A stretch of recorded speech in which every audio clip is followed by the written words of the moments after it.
जमीन से 480 फीट ऊंचे 4500 साल पुराने इस पिरामिड के अंदर ऐसा क्या था जिसको सिर्फ देखने के लिए रिसर्चर्स ने एक रोबोटिक कैमरा पिरामिड के अंदर भेजा। एक जगह पर आकर रोबोटिक कैमरा रुक गया क्योंकि अब उसके सामने पत्थर का एक स्लैब था। रिसर्चर्स का मानना था कि इस स्लैब के पीछे जरूर कोई ऐसा राज छुपा है जो पिछले 4500 सालों से दफन है। ये राज इनको हर कीमत पर जानना था, इसलिए उन्होंने रोबोट के आगे एक ड्रिल मशीन लगाई जिसने उस पत्थर के स्लैब में बारीक छेद कर दिया।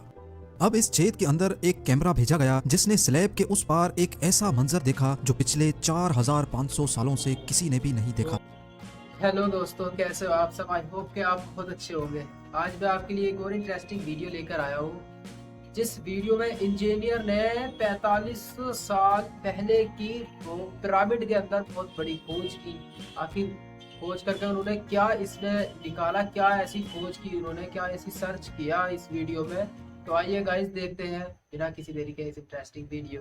नाजरीन, मिस्र यानी इजिप्ट में टोटल 138 ऊंचे तरीन पिरामिड्स मौजूद हैं जिन्होंने पिछले हजारों सालों से दर्जनों अर्थक्वेक्स और कई खतरनाक तूफान का सामना किया, लेकिन मजाल है इनमें से कोई एक भी इधर से उधर हुआ हो। इनमें से सबसे ऊंचा और बड़ा pyramid the great pyramid of Giza कहलाता है और इस पिरामिड की बेस का एरिया 13 एकड़ है। यानी इस पिरामिड के अंदर हैरत अंगेज तौर पे एक दो नहीं बल्कि पूरी 9 फुटबॉल फील्ड्स आराम से फिट आ सकती है। एक एस्टिमेट के हिसाब से इस पिरामिड में टोटल 23 लाख बड़े बड़े पत्थरों का इस्तेमाल हुआ, जिनमें से कई पत्थरों का वजन 50 टन भी था।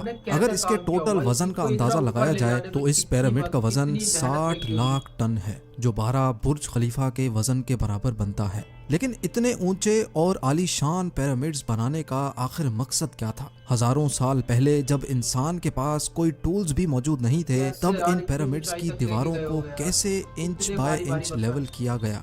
कैसे 50 टन वजनी पत्थरों को स्क्वायर शेप में काटकर बगैर क्रेन के ही 480 फीट ऊंचाई तक पहुंचाया गया? और इनको बनाने में ऐसे कौन से इंजीनियर्स का हाथ था जिन्होंने इन पिरामिड्स को अर्थक्वेक प्रूफ के साथ साथ इनकी तमाम साइड्स को एग्जैक्टली 51.5 डिग्री के एंगल पे सेट किया? ये सब आप जान सकेंगे आज की इस वीडियो में। तो आइए शुरू करते हैं।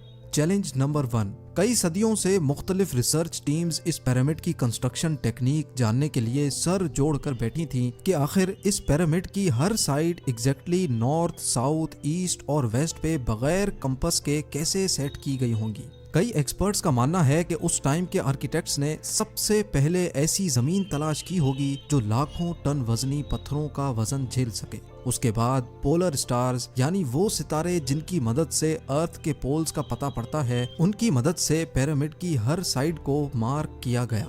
ना कोई कंपास और ना ही ऑप्टिकल ऑप्टिकल इंस्ट्रूमेंट, सिर्फ इस बेसिक टेक्निक से हजारों साल पहले इस पिरामिड की डायरेक्शन सेट की गई और वो भी 0 एरर्स के साथ। Challenge number 2।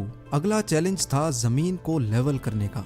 जिस 13 एकड़ की जमीन पर इस पिरामिड को बनना था, उसका लेवल थोड़ा सा भी आउट होता तो 23 लाख पत्थरों के इस पहाड़ का खड़ा होना बिल्कुल भी मुमकिन नहीं था। अब इस जमीन को लेवल करने के लिए उस टाइम के इंजीनियर्स के पास ना ही लेजर लेवलर था और ना ही बबल लेवल। एक्सपर्ट्स का मानना है कि कंस्ट्रक्शन साइट की चारों साइड्स पर खड्डा करके उसमें पानी डाला गया होगा और फिर एक साइड के पानी के लेवल से दूसरे साइड के पानी के लेवल को मैच किया गया होगा। जो जमीन का हिस्सा पानी के लेवल से मैच नहीं कर रहा होगा, उसको छेनी और हथौड़ों की मदद से काट कर लेवल किया गया होगा। कई एक्सपर्ट्स का मानना है कि एंशिएंट इजिप्शियंस ने इस सिंपल टूल का भी इस्तेमाल किया, जिसकी दोनों साइड्स पे लकड़ियां और उसके ठीक सेंटर पे एक रस्सी से पत्थर बंधा हुआ है। अगर पत्थर जमीन से टच हो गया और उसकी रस्सी ठीक सेंटर लाइन पे आ रही होगी तो इसका मतलब है कि बीच की जमीन परफेक्टली लेवल्ड है। Challenge number 3। अब पिरामिड कंस्ट्रक्शन साइट पे डायरेक्शंस भी सेट थी, मार्किंग्स भी हो चुकी थी और जमीन का लेवल भी सेट था। अब बारी थी कंस्ट्रक्शन स्टार्ट करने की, जिसके लिए लाखों टन वजनी और बड़े पत्थर रिक्वायर्ड थे। लेकिन ये पत्थर काटने के लिए ना ही उनके पास ग्राइंडर थे और ना ही जैक हैमर्स, लेकिन फिर भी उन्होंने 50 टन वजनी पत्थर काटे भी और उनको स्क्वायर या रेक्टेंगल शेप भी दिया। लेकिन आखिर किसकी मदद से? जी हाँ, यही वो सिर्फ एक टूल था जिसकी मदद से पत्थरों को काटा गया। एक्सपर्ट्स का मानना है कि पिरामिड की कंस्ट्रक्शन पे इस्तेमाल होने वाली छेनी सिर्फ कॉपर से ही नहीं बनी थी, क्योंकि उनको भी ये बात मालूम थी कि कॉपर नरम होता है और पत्थर नहीं काट सकता, इसलिए इसमें एक केमिकल आर्सेनिक भी शामिल किया गया था। कॉपर और आर्सेनिक से बनाई जाने वाली ये छेनी लकड़ियों के हथौड़ों से पत्थरों पर ठोकी जाती थी और कई घंटों की मेहनत के बाद बड़े बड़े पत्थर शेप में लाए जाते थे। Challenge number 4। अब चूंकि ये खास किस्म का पत्थर जिसको आज लाइम स्टोन कहा जाता है, उसकी कटाई पिरामिड कंस्ट्रक्शन साइट गीजा से 250 किलोमीटर दूर टोरा के शहर में हो रही थी। अब मसला था ये पत्थर गीजा तक ट्रांसपोर्ट करने का। हर एक पत्थर 50 टन यानी 50,000 केजी के बराबर था, जो तकरीबन 3 पैसेंजर बस के वजन के बराबर बनता है। और ऐसे 23 लाख पत्थर सिर्फ एक पिरामिड में इस्तेमाल होना थे। इतना ज्यादा वजन ट्रांसपोर्ट करने के लिए ना ही उस दौर में कोई जानवर काम आ सकता था और ना ही उनके पास ट्रक्स मौजूद थे। हत्ता कि अगर आजकल के जदीद दौर में भी ये काम करना पड़े तो ट्रांसपोर्ट कंपनीज को अच्छा खासा टफ टाइम आएगा।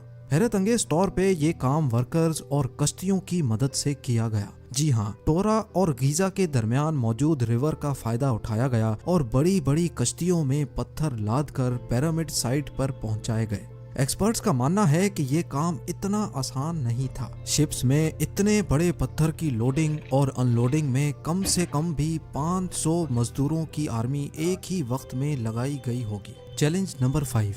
जो एक्सपर्ट्स की टीम्स पिरामिड की कंस्ट्रक्शन पर रिसर्च कर रही थी, उनको अब अपने कई सवालों के जवाब मिल चुके थे, लेकिन एक बात उनको हर वक्त सता रही थी कि लाइमस्टोन कट भी गए, ट्रांसपोर्ट भी हो गए और कंस्ट्रक्शन के दौरान एक के ऊपर एक लगना भी शुरू हो गए। मसला ये था कि पत्थर इतनी ऊंचाई तक आखिर पहुंचाए कैसे गए होंगे। कई एक्सपर्ट्स का मानना है कि पिरामिड की कंस्ट्रक्शन से पहले ही ये प्लान कर लिया गया था।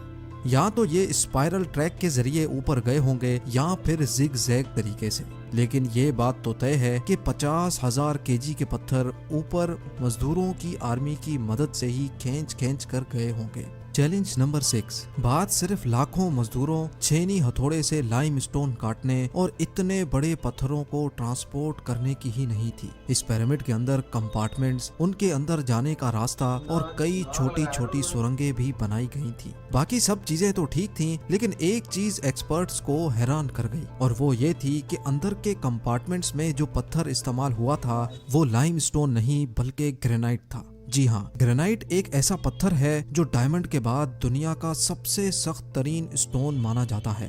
आजकल के मॉडर्न दौर में भी ग्रेनाइट बड़े बड़े ग्राइंडर्स की मदद के सिवा काटा ही नहीं जा सकता।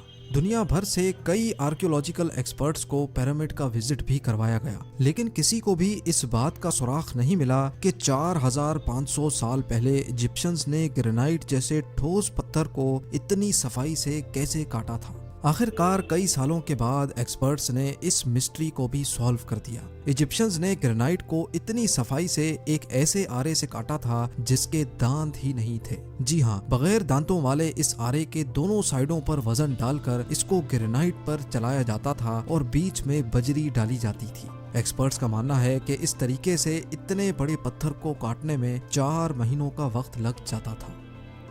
आखिरकार पिरामिड्स बनाने का मकसद क्या था?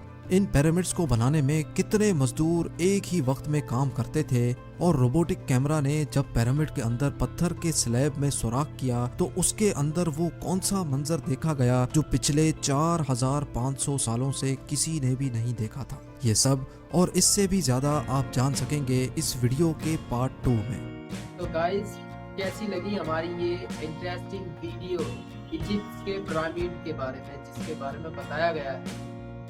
ये बात तो हकीकत है, पहले लोगों में भी बहुत दिमाग था। इतने बड़े बड़े पिरामिड्स बिना मशीन के, बिना किसी क्रेन के, केवल लेबर ने ही काम किया, उनको इतने बड़े बड़े पिरामिड बना के खड़े कर दिए। गाइस, इसका अगला पार्ट हम फिर से लेकर आएंगे आपके लिए और दिखाएंगे कि 4500 साल पहले जो अंदर उन्होंने खोजा आखिर वो खा गया।